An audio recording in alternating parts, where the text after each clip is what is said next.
Back in the old days, we had very limited touch points about each customer.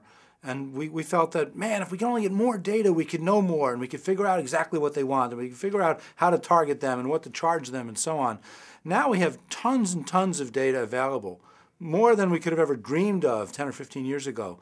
Yet our ability to make statements about any one customer is still fairly limited. We're finding out that a lot of the data that we're collecting is nice to know, but kind of useless when it comes to trying to understand what they're going to do next. So a big learning has been the limits of how much we can learn about individual customers, and therefore how much we can do to manipulate their behavior in the future. It's sadly ironic that so many companies depend on demographics. So they want to target to 18 to 34-year-old males or groups based just on surface level characteristics that have nothing to do with the behavior of interest.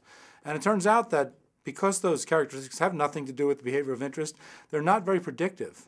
That as we get more and more behavioral measures on a person, then things like demographics or even psychographics and kind of what makes them tick turn out to be pretty much useless.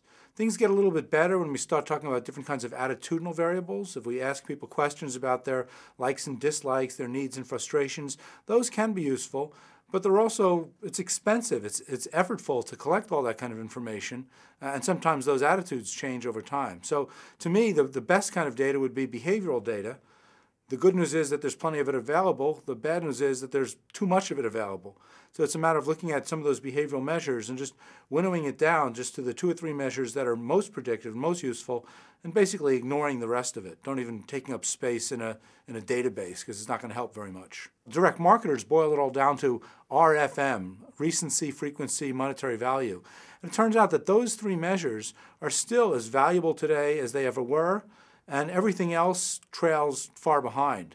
So it's getting marketers to avoid the temptation to collect more and make better use of what's readily available.